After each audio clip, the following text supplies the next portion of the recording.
Big boss హౌస్లో ఈ week అసలు ఏం జరిగింది అనేది మొత్తం క్లియర్గా చిన్నగా సుత్తు లేకుండా సోదు లేకుండా మాట్లాడుకుందాం. దానికన్నా ముందు ఈ వీడియో ఫస్ట్ టైం ఎవరైతే చూస్తున్నారో వాళ్ళు please do subscribe EB talkies Telugu. అలాగే నేను వీడియో పెట్టగానే మీకు నోటిఫికేషన్ రావాలంటే పక్కనే ఉన్న బెల్ ఐకాన్ కూడా ప్రెస్ చేసుకోండి.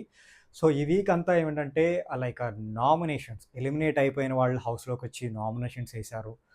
సో కొంతమంది ఇన్పుట్స్ ఇచ్చారు, కొంతమందికి అర్థమైనాయి, కొంతమందికి అర్థం కాలేదు. సో తర్వాత రీఎంట్రీ ప్రాసెస్ జరిగింది. భరణి గారు అండ్ మన శ్రీజ పాప లోపలికి వచ్చారు. సో వాళ్ళల్లో కొన్ని టాస్క్లు పెట్టారు. సో ఒకళ్ళు మాత్రమే హౌస్లో ఉన్నారు. శ్రీజ ఎలిమినేట్ అయిపోయింది. శ్రీజాని బయటికి పంపించేశారు. అది 100కి 200% కరెక్ట్ అనిపించింది. ఎందుకంటే చాలా హెడ్ వెయిట్, చాలా పొగరు. ఆవిడ కనుక పొరపాటున హౌస్లో ఉంటే రోజు రోజు ఏదో గొడవ అవుతానే ఉంటుంది. అయితే మాధురితో, లేకపోతే తనుజతో, లేకపోతే దివ్యతో, లేకపోతే భరణితో, లేకపోతే ఎవరో ఒకరితో గొడవ అవుతానే ఉంటుంది. కానీ శ్రీజ కోసం మన డెమోన్ పవన్ ప్రాణం పెట్టాడు. అసలు ఇద్దరిని ఒక్కడే ఆపేశాడు తెలుసా, కాళ్ళతో భరణిని అండ్ మన అలా అంటే చాలా తెలివిగా, అంటే ఫిజికల్ టాస్క్లు చాలా బాగా ఆడుతున్నాడు. సో పూల్లో పడిపోయినా వెంటనే లేసి వచ్చి సో బ్రిక్స్ని కొట్టేయడం కానీ, సో కొంచెం ఎలివేషన్ తగ్గింది. సో శ్రీజ ఎవరినైతే బ్యాక్ స్టాపింగ్ అంతో వాళ్ళ సపోర్టే తీసుకుంది హౌస్లోకి వచ్చాక. మళ్ళీ వేరే వాళ్ళని మీరు సపోర్ట్ తీసుకుంటున్నారు అంటే నామినేట్ చేసింది. సో కరెక్ట్గా లేదు. సో శ్రీజకి కేవలం శ్రీజ కోసమే ఒక చిన్న వీడియో చేసి పెట్టాను. సో దీనికన్నా ముందు అది ఉండిద్ది. సో దాన్ని చూడండి.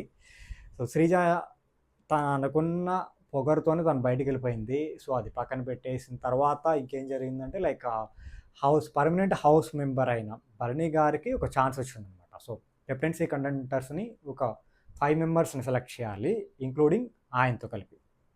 సో ఆయన ఏమనుకున్నారు, నాకు సపోర్ట్ చేసిన వాళ్ళని నేను సెలెక్ట్ చేద్దాం అనుకుని తనుజాని, దివ్యాని, ఆ తర్వాత మన నిఖిల్ని ఓకే ఇక్కడ వరకు సపోర్ట్ చేశారు ఓకే. బట్ లాస్ట్లో సాయి శ్రీనివాసన్ సెలెక్ట్ చేశారు. అది కొంచెం క్లారిటీ లేదు నాకు, ఆయన ఎందుకు సెలెక్ట్ చేశారో నాకు తెలియదు. ఎందుకంటే శ్రీజ సైడే ఉన్నాడు, ఈయన ఓడిపోవాలనుకుని కోరుకున్నాడు. ఐ డోంట్ నో, చూద్దాం. ఈ 5గురి ఒక టాస్క్ పెడతారు. సో దీంట్లో అసలు గౌరవ్ అసలు ఎందుకు అలా ఉంటాడో మనకు తెలియదు. ఎందుకంటే ఆ పదికి లాంగ్వేజే రాదు, తెలుగు అర్థం కాదు, సగం మాట అర్థం కావట్లా. సో ఇతను ఓవర్ కాన్ఫిడెన్స్తో ఉంటూ పక్కన వాళ్ళు ఓవర్ కాన్ఫిడెన్స్ అంటారనమాట. సో అసలు గౌరవ్ కొంచెం ఫిజికల్గా టాస్క్లు ఆడతాడేమో కానీ సో ఆటను అర్థం చేసుకుని సో హౌస్లో వాళ్ళతో కలిసి ఉండడం చేత కాదని నాకు అర్థమైపోయింది. ఎందుకంటే ఈరోజు ఎపిసోడ్లో క్లియర్ అయిపోయింది. సో అంటే వాంటెడ్లీ తనకు ఎవరైతే పడదో గ్రజ్ పెట్టుకుని అట్లా బిహేవ్ చేస్తున్నాడు. సో నో తనుజ కెప్టెన్ అయితే రోజు గొడవ, పీస్ ఉండదు. సో వాంటెడ్లీ ఆ డైలాగ్ వేశాడు. సో అందుకని దివ్యాకి సపోర్ట్ చేశాడు. గౌరవ్ని పక్కన పెట్టేస్తే ఇమాన్యుయల్, సుమన్ శెట్టి కూడా దివ్యాకే సపోర్ట్ చేశారు. సో వీళ్ళ సపోర్ట్ వల్లే దివ్య గెలిచింది. భరణి అండ్ నిఖిల్ న్యూట్రల్గా కిందే ఉండిపోయారు. సాంగ్ వేయడానికి వాళ్ళు ఎవరికి వెళ్ళలేదు. బట్ ఇమాన్యుయల్ దివ్యాకి సపోర్ట్ చేయడం వెనకాల నాకేమనిపిస్తుంది అంటే పర్సనల్గా ఇమాన్యుయల్కి తెలుసు తనూజ టైటిల్ విన్నర్ అయ్యే క్యాపబిలిటీ ఉంది అని వచ్చిన వాళ్ళు అందరూ చెప్పారు, హింట్స్ ఇచ్చారు. ఇతను ప్రాబబిలిటీ క్యాలిక్యులేషన్స్ చేసుకున్నాడు, ఇది ఇది ఇది ఇది అని చెప్పి. సో తన టార్గెట్ ఏంటంటే ఈ వీక్ తనూజ కెప్టెన్ అయితే నామినేషన్స్లో ఉండదు. అదే దివ్య కెప్టెన్ అయితే తనుజాని ఎవరో ఒకళ్ళు ఏదో ఒక రీజన్తో నామినేట్ చేస్తారు, ఖచ్చితంగా నామినేట్ అవుతుంది. అట్లీస్ట్ ఈ వీక్ అయినా బయటకు వెళ్ళిపోతే ఇతను కెప్టెన్ కాకపోయినా టైటిల్ విన్నర్ అవుతాడు కదా లాస్ట్లో అన్న ఉద్దేశం అనుకుంటా. నాకైతే అదే అనిపించింది. ఎందుకంటే ఇమాన్యుయల్ చాలా సేఫ్ గేమ్, మాస్క్తో చాలా సేఫ్ గేమ్ ఆడుతున్నాడు. సో తనకి ఫ్రెండ్లీగా ఉంటానే సో టైటిల్కి ఎవరైతే దగ్గర ఉంటున్నారో వాళ్ళని పంపించేద్దామన్న కాన్సెప్ట్తోనే ఉన్నాడు. సో అతనికి గట్టి పోటీ లోపల ఇచ్చేది లైక్ ఫిజికల్గా చాలామంది ఇచ్చినా సో అతనికి ఒక క్యాలిక్యులేషన్ ఉంది. సో తనూజ ఉంటే ఇతను విన్నర్ అవ్వలేడు. సో తనూజాని ఏదో రకంగా పంపించేద్దాం, కానీ ఇతను పంపకూడదు. మంచితనంతో ముసుగేసుకుని లైక్ కట్టప్ప, లైక్ మనం బాహుబలి సినిమా చూసినప్పుడు మనకు ఒక టైటిల్ వచ్చేదనమాట, వై కట్టప్ప కిల్ బాహుబలి అని చెప్పి కొంచెం ట్రెండింగ్ అయిపోయింది కదా. సో అలాగే ఇలా why Emmanuel support Divya, why not Tanuja. So ఇది కూడా మేబీ పెట్టే ఉంటారు వాళ్ళకు మీమర్స్ ఎవరొకరు. సో తనూజాని కాకుండా దివ్యాని సపోర్ట్ చేయడం వెనకాల రీజన్ నాకు ఇదే అనిపిస్తుంది. తను భయపడి తనూజ ఉంటే తను విన్నర్ కాలేడేమో అని దివ్యాని సపోర్ట్ చేశాడు. లైక్ ఏదో రకంగా తనూజాని బయటికి సాగనంపేద్దాం అనుకుంటున్నాడు. ఇమాన్యుల్ అలా పక్కన పెట్టేద్దాం. కళ్యాణ్ శ్రీజ వచ్చిన తర్వాత మొన్నటి వరకు మంచిగా ఉన్న కళ్యాణ్ కేవలం తనూజాతో మంచిగా ఉండడం వల్లే కళ్యాణ్ కొంచెం ఓట్స్ ఎక్కువ పడుతున్నాయి. సో తన ఆట కూడా ఓకే బాగానే ఉంది. సో కుళ్ళు మూతనం కడుపులో కుళ్ళు ఏం లేదు, జెన్యున్గా ఉంటున్నాడు, బాగానే ఉంటున్నాడు కుర్రోడు. బట్ శ్రీజ ఎప్పుడైతే లోపలికి వచ్చి బ్రెయిన్ వాష్ చేసిందో కుర్రోడు ఏం మాట్లాడుతున్నాడో ఎలా బిహేవ్ చేస్తున్నాడో తెలవట్లేదు. బట్ అడిగేది ప్రతిదీ కరెక్టే అడుగుతున్నాడు. తనేమి రాంగ్ అడుగుతున్నాడు అనట్లేదు, పాయింట్స్ అన్నీ కరెక్టే, కానీ అడిగే పద్ధతి కొంచెం బాగుండేది. శ్రీజ ఉంటుంది సపోర్టింగ్ అనుకుని తనుజాతో ఇష్టం వచ్చినట్టు వాంటెడ్లీ అంటే పోక్ చేసి రచ్చగొట్టి గొడవ పెట్టుకున్నట్టు అవుతుందన్నమాట. సో వీళ్ళిద్దరు గొడవ పడుతుంటే హౌస్లో చాలామందికి హాయిగా కూడా అనిపించింది.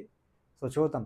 బట్ తనూజాకైతే అన్యాయం జరిగింది కెప్టెన్సీ టాస్క్లో. ఖచ్చితంగా 100కి 200% అన్యాయం చేసింది. నాన్న భరణి గారు ఏమే చేశారు. లైక్ దివ్య ఏం ఫీల్ అవుతుందంటే నా వాళ్ళే భరణి గారు లోపల ఉన్నారన్నట్టు ఆవిడ ఏదో ఫీల్ అవుతుంది. సో ఆవిడకి తెలియట్లేదు బయట ఆవిడ మీద ఎంత నెగిటివ్ ఉందో. ఆవిడ అసలు ప్రతిదీ ఫేకే, ఏడుపు ఫేక్, మాటలు ఫేక్, ఆట ఏదో బై గుడ్లో మెల్ల అన్నట్టు ఆవిడకి వచ్చిన టాస్క్ ఏదో విన్ అయ్యింది.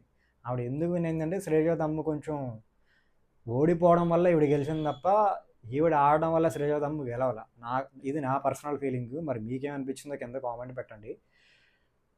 సో రకరకాలుగా అంటే మనుషులందరూ చేంజ్ అయిపోయారు. కొంతమంది మాస్క్ తీశారు, కొంతమంది తీసిన మాస్క్ మళ్ళీ పెట్టుకున్నారు, కొంతమంది అలాగే మాస్కులతో సేఫ్ గేమ్తో ఆడదాని వెళ్తున్నారు. మరి ఈ వీక్ ఎవరు ఎలిమినేట్ అయ్యి బయటికి వెళ్ళిపోతారు? అన్యాయం అయితే తనూజాకి జరిగింది, మరి ఎవరికి తక్కువ ఓట్లు పడినాయి? సో కళ్యాణ్ వెళ్ళిపోతాడా? నాకు డౌట్ ఏంటంటే ఇప్పుడు దివ్య క్యాప్టెన్ అయింది కదా, దివ్య ఎలిమినేట్ అయిపోతే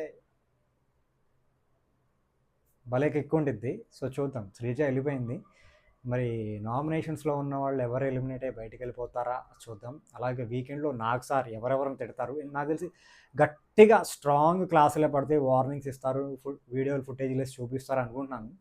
కొంచెం ఆ గౌరవని క్లాస్ వేయకంటే బాగుంటుంది. ఎందుకంటే అండ్ తెలుగు రాని వాళ్ళని లోపల పంపించడమే దండగా అనుకున్నాం. బట్ ఓకే, బాడీ ఉంది, టాస్క్లో ఆడుతున్నాడు బాగానే.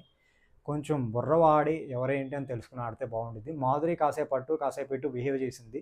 శ్రీజ భరణి గారు లోపలికి వస్తే తనూజ నాకు దూరం అయిపోద్దేమో అన్న కాన్సెప్ట్తో శ్రీజకి సపోర్ట్ చేసింది పాపం. శ్రీజ ఎప్పుడైతే బయటకు వెళ్ళిపోయిందో మళ్ళీ బ్యాక్ టు తనూజ. ఇది అబ్జర్వ్ చేసే ఉంటారు చాలామంది. ఎంతమంది అబ్జర్వ్ చేసేసరికి కింద కామెంట్ పెట్టండి. ఎందుకంటే శ్రీజ హౌస్ లోపల ఉన్నంత వరకు కావాలని వాంటెడ్గా తనూజతో గొడవలు పెట్టుకుంది. బట్ శ్రీజ వెళ్ళిపోయిన తర్వాత బ్యాక్ టు తనూజ. ఎంత నార్మల్గా, ఎంత కూల్గా, ఎంత ప్రేమో. సో చూద్దాం ఎవరు బయటికి వెళ్ళిపోతారు, ఎవరు లోపల ఉంటారు అనేది మనం రేపు ఎల్లుండి తెలుసుకుందాం. సో మీరు ఎవరు ఎలిమినేట్ అయిపోతారు అనుకుంటున్నారు కింద కామెంట్ పెట్టండి. అలాగే నేను స్టార్టింగ్ చెప్పాను కదా, సో ఎవరైతే ఫస్ట్ టైం చూస్తున్నారో వాళ్ళు please to subscribe BB talkies Telugu. And Sreeja Dammu కోసం ఒక చిన్న వీడియో చేశాను, అది ఇక్కడ వస్తుంది, దాన్ని కూడా చూసేయండి. Thank you.